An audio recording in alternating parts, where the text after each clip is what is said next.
Hello दोस्तों, good morning, नमस्ते। कैसे हैं आप सब? आशा करती हूँ आप सब बहुत अच्छे होंगे, मज़े में होंगे। आप सभी का बहुत बहुत स्वागत है हमारे न्यू ब्लॉग में। तो दोस्तों, ये वाला क्लिप आप सभी के साथ में शेयर नहीं कर पाया था। तो सभी के यहाँ अलग अलग रीति रिवाज होती हैं। तो जैसे कि आप सभी ने हमारे कल के ब्लॉग में देखा था कि कल रात को ही हमारे यहाँ होली पूजन हो चुका है और आज सुबह के टाइम होली में आग लगाई गई है, जो कि इतने टाइम कोई भी लेडीजें हमारे यहाँ होली पर नहीं आती हैं। वैसे तो मैंने कई जगह पर देखा है और हमारे यहाँ मायके में भी सभी लोग सुबह के टाइम जाते हैं होली पूजन के लिए और परिक्रमा करके बल्ला डालते हैं, जैसे आखत डालते हैं। तो सभी के यहाँ अलग अलग होती है रीति रिवाज। तो हमारे शाम को ही होली पूजन कर दिया जाता है और उसके बाद में आप सभी से हम मिले हैं 2 दिन के बाद में। तो आज हमारे घर बनेंगे अहिस्सा, जो कि हमारी कई दीदियाँ ये वाली रेसिपी बना लेती हैं और कुछ दीदियाँ नहीं भी जानती होंगी। तो आज आप सभी को दिखाते हैं किस तरीके से अहिस्सा बनाए जाते हैं। तो सबसे पहले तो 1 दिन के लिए मैंने चावल को अच्छे से भिगो दिया था। चाहे मार्केट से चावल लो या फिर घर के चावल हो, कोई भी चावल आप ले सकते हो अहिस्सा के लिए। और उसके बाद में थोड़ी देर के लिए, लगभग 2 घंटे के लिए, इनको एक कपड़े में बांधकर टांग दिया था कि जो भी पानी है वो अच्छे से निकल जाए। और यहाँ पर फिर आ गए थे सिलबट्टे पर पीसने के लिए। वैसे तो इसको गाली में भी कुछ लोग कूट लेते हैं, कुछ लोग चकिया में भी पीस लेते हैं, मोटे मोटे चावल पीस लेते हैं दरदरे। और नहीं, अगर जो है ना कि अकेले हो तो सबसे आसान तरीका यही है कि सिलबट्टे पर अच्छे से पीस लो। बस दरदरे पीसने हैं और कुछ लोग मिक्सी में भी पीस लेते हैं, लेकिन हम लोग जब भी बनाते हैं तो सिलबट्टे पर ही पीस कर बनाते हैं। तो धीरे धीरे हम लोगों ने पीस लिए थे, बुआ ने भी पीसे थे, हमने भी। और थोड़ी सी चीनी भी पीसनी है, तो चीनी फिर शाम के टाइम में बुआ ने चकिया से पीस ली थी। वैसे चकिया से चावल भी पीस जाते हैं, लेकिन थोड़े से महीन हो जाते हैं। तो सबसे अच्छा तरीका यही रहता है कि देखते भी जाओ कि कितने हमें मोटे पीसने हैं, कितने महीन पीसने हैं। तो सिलबट्टे पर अच्छे से पिस जाते हैं, एकदम से परफेक्ट तरीके से अहिस्सा बनकर तैयार होते हैं। तो यहाँ पर बस थोड़े से ही चावल पीसने बाकी रह गए हैं। मैंने कहा चलो पीस लेते हैं और यहीं पीछे वाले घर में ही अहिस्सा भी बनाएंगे। और होली के पहले तो आप सभी ने देखा था कि हम लोगों ने कुछ भी चीज़ें नहीं बना पाई थी।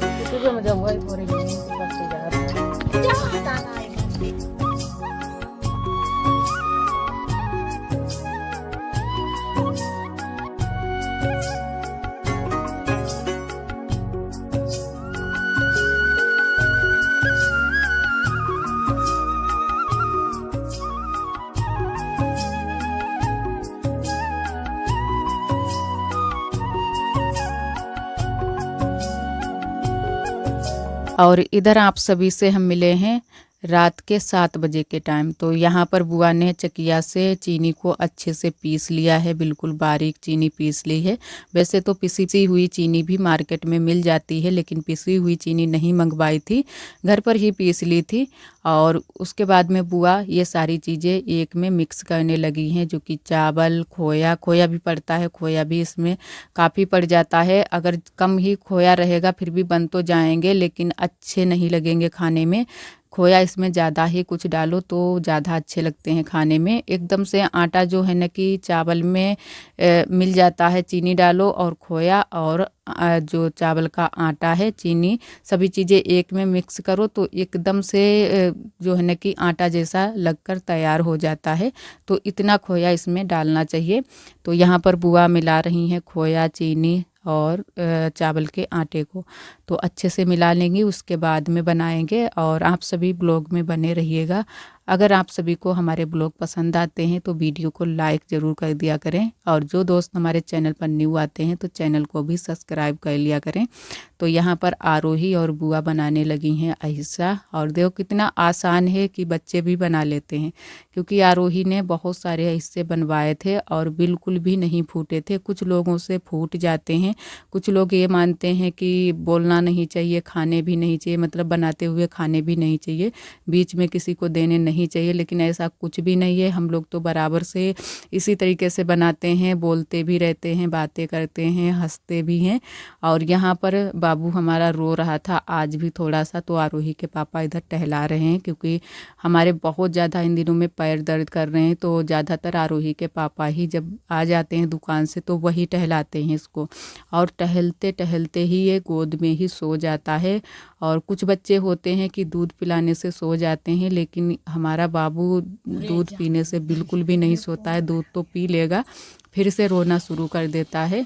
तो इसको टहलाते ही रहते हैं और सो जाता है, बस आराम से इसको सुला देते हैं। और यहाँ पर हिस्सा बनने शुरू हो गए हैं और बिल्कुल धीरे धीरे आंच में इनको पकाना है। और हमारे यहाँ होली का त्यौहार 8 दिन तक चलता रहता है। गांव में सभी जगह 8 दिन तक होली का त्यौहार मनाया जाता है, जो कि 8 दिन तक सभी लोग आते रहते हैं होली मिलने के लिए। जो लोग उस दिन नहीं आ पाते हैं वो लोग आगे पीछे आते रहते हैं।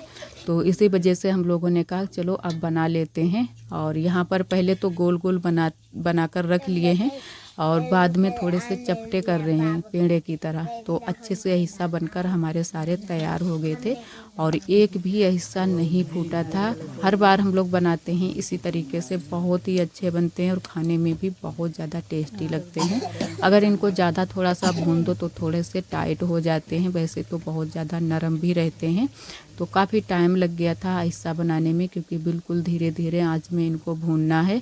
और आरोही हमारी लगी हुई है, लगभग 10 साढ़े 10 बज गए थे हिस्सा बनाते बनाते। और बीच में सभी लोगों ने खाना पीना भी खा लिया था और जो भी काम थोड़े बहुत थे वो भी मैंने कर लिए थे। और यहाँ पर नंदत जी ने ही सारे हिस्से सेंके थे धीरे धीरे आंच में, क्योंकि हम बीच बीच में बाबू को भी छुपा रहे थे। और इतने टाइम अभी आरोही के पापा टहला ही रहे थे। और वैसे तो इतने टाइम जो है ना कि ओस पड़ने लगती है, तो मैंने तौलिया दे दी थी, मैंने कहा इसको इसी से ढक लो। और होली के बाद में गर्मी एकदम से बढ़ गई है, तो बहुत ज़्यादा गर्मी हो रही है, बाहर भी गर्मी लग रही है। तो इसी वजह से मैंने कहा बाहर ही इसको टहला दो, तो थोड़ी देर के लिए जब टहल लेगा उसके बाद में सो जाएगा। घर पर तो बहुत ज़्यादा गर्मी लगती है। तो बातें करते करते फिर हम लोगों ने सारे हिस्से बना लिए थे।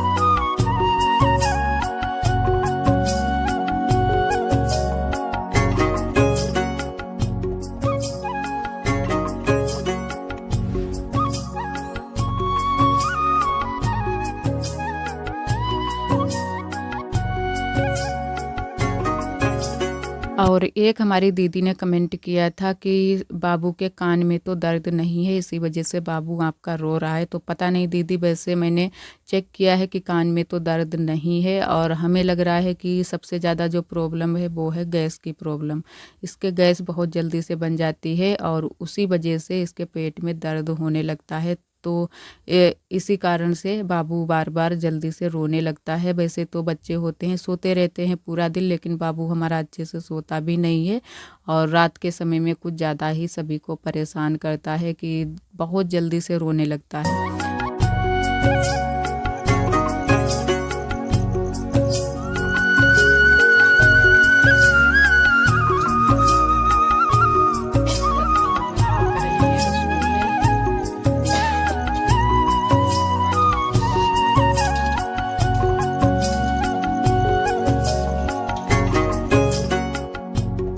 और उसके बाद में आप सभी से हम मिले हैं दूसरे दिन। तो यहाँ पर बाबू को मैंने सुला दिया है चारपाई पर और हम और हमारी ननद जी तोड़ने लगे हैं सेमी, क्योंकि आज बनानी है सेमी की सब्जी। कुछ लोग सेम कहते हैं, लेकिन हमारे यहाँ इनको सेमी बोला जाता है। और कई प्रकार की सेमी होती है, जो कि लाल वाली, हरी वाली और सफ़ेद वाली। ये वाली जो सेमी हमारे यहाँ है, ये वाली है सफ़ेद वाली। इसका टेस्ट हमें बहुत ही अच्छा लगता है। जो हरी वाली सेमी होती है उसका टेस्ट इतना ज़्यादा अच्छा नहीं लगता है, लेकिन ये वाली सेमी जो है इसको अगर पकाकर खाओ बहुत ही अच्छी लगती है। और कई बार हमारे यहाँ सेमी की सब्ज़ी बन भी चुकी है। बस 2 ही इसमें जो है न कि पेड़ लगे थे और बहुत ही अच्छे से यहाँ पर चल भी गई है।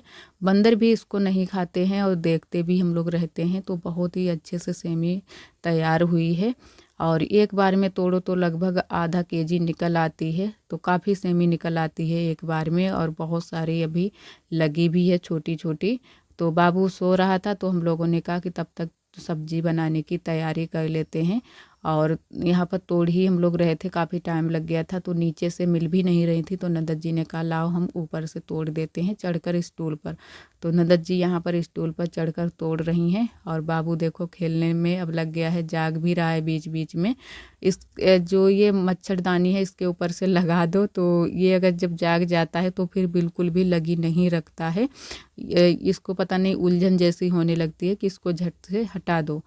और यहाँ पर आ गई थी हमारी जेठानी दीदी, जो कि आप सभी को इनको कई बार ब्लॉग में भी दिखाते हैं। इनकी भी एक छोटी सी बिटिया है जो कि बिटिया को ही लेकर बैठी हैं, बिटिया को भी ले खिलाने के लिए लाई थी। और यहीं पर मैंने बाबू को सुला दिया है। अभी जो है ना कि थोड़ी सी हल्की सी धूप भी है तो मैंने कहा चलो यहीं पर इसको सुला देते हैं। पीछे वाले घर में तो बाबू आराम से खेलता रहता है, लेकिन घर पर थोड़ा सा गर्मी लगती है तो वहाँ पर रोने लगता है। तो ज़्यादातर हम पीछे वाले घर में ही बाबू को रखते हैं। और यहाँ पर तब तक मैंने कहा सेमी को भी अच्छे से बीन बिचार लेते हैं, क्योंकि इसको निपटाना होता है। इसकी जो नसें होती हैं वो निकालनी होती हैं, काफ़ी नसें निकलती हैं, ज़्यादा तो नहीं इतनी निकलती हैं लेकिन फिर भी एक तरफ थोड़ी सी ज़्यादा ही नसें निकलती हैं। तो धीरे धीरे फिर मैंने सेमी को बीन बिचार लिया था पकाने के लिए। और पूरी रेसिपी तो नहीं आप सभी के साथ में मैंने शेयर कर पाई है। उसके बाद में बाबू फिर रोने लगा था, फिर मैंने कुछ भी चीज़ें आप सभी के साथ में शेयर नहीं कर पाई थी, क्योंकि जब तक बाबू खेलता रहता है या फिर सोता रहता है तब तक ही हम काम कर पाते हैं। और जो काम कर पाते हैं वही सारी चीज़ें आप सभी के साथ में भी शेयर करते हैं। और आप सभी दोस्तों का तहे दिल से बहुत बहुत धन्यवाद। आप सभी बहुत प्यारे प्यारे कमेंट करते हो, हमें बहुत अच्छा लगता है। इसी तरह आप सब हमारे चैनल से जुड़े रहिएगा, अपना प्यार और सपोर्ट बनाए रखना। और आप सभी अपना इतना कीमती समय निकाल कर हमारे वीडियो को देखते हो, हमें बहुत अच्छा लगता है। इसी तरह आप सब हमारे चैनल से जुड़े रहिएगा, अपना प्यार और सपोर्ट बनाए रखना। तो यहाँ पर हम लोगों की साथ साथ में बातें भी हो रही थी। और जो कल अहिस्सा बनाए थे वो भी मैंने दीदी को भी खिलाए थे और हमने भी खाए थे। हमारे घर पर सभी लोग आए थे जो भी हमारे परिवार के हैं और भी गांव के लोग हैं, लेकिन वो सारी चीज़ें आप सभी को, जैसे कि कल के ब्लॉग में भी बताया था, सारी चीज़ें आप सभी के साथ में शेयर नहीं कर पाई हैं।